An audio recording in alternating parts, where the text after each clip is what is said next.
It was the morning of January 15th, 1947, when a woman walking with her daughter through a vacant lot in Los Angeles spotted what she thought was a discarded mannequin. Pale, cleanly cut in half, and posed grotesquely in the weeds, it took her a few seconds to realize what she was looking at was unplastic. It was a body. The woman screamed.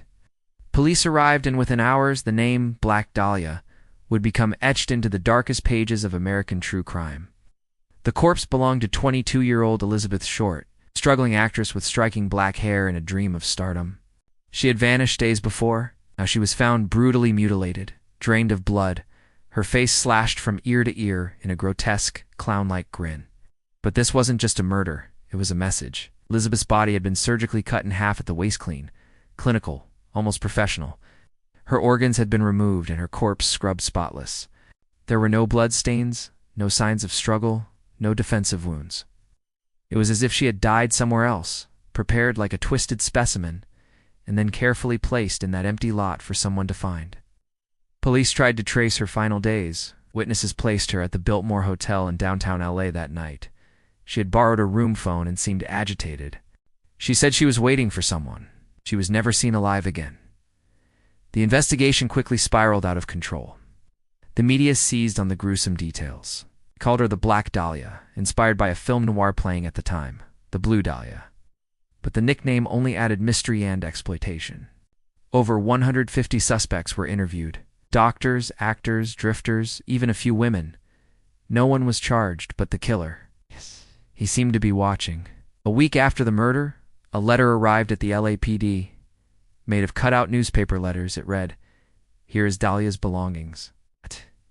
Inside was Elizabeth's birth certificate, business cards, photos, and an address book with several pages torn out. Why send that? Was it a taunt? A confession? Just a cruel game? As weeks turned into months and months into years, the case went cold. But whispers never stopped. One suspect stood out among them, all Dr. George Hodel, a wealthy surgeon with dark secrets. His own son, Steve Hodel, would grow up to become an LAPD detective and later accuse his own father of the murder. Steve's investigation uncovered shocking clues. His father had hosted strange parties. He had a secret room in his house. And, shockingly, police surveillance from 1950 recorded Dr. Hodel saying, "Supposing I did kill the Black Dahlia. They couldn't prove it now. Can't talk to my secretary anymore because she's dead." Was it arrogance or truth?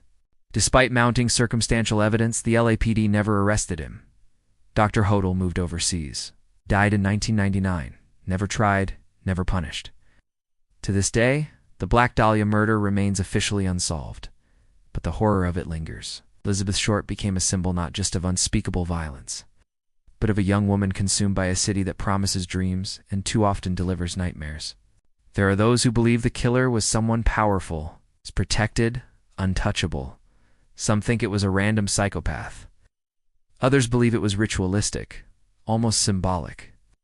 But one thing is certain, whoever did this didn't just want to kill. They wanted to terrify, and they succeeded. Even now, decades later, her name still echoes. The Black Dahlia, a life cut short, case without justice. In a city haunted by what it failed to solve, somewhere out there, someone may still know the truth. Maybe they're dead. Maybe they're still alive, watching, waiting, smiling in the shadows of Los Angeles. And maybe the Black Dahlia wasn't their only victim. Subscribe to the Gloom Zone if you're drawn to the darkest corners of history. Dare to return.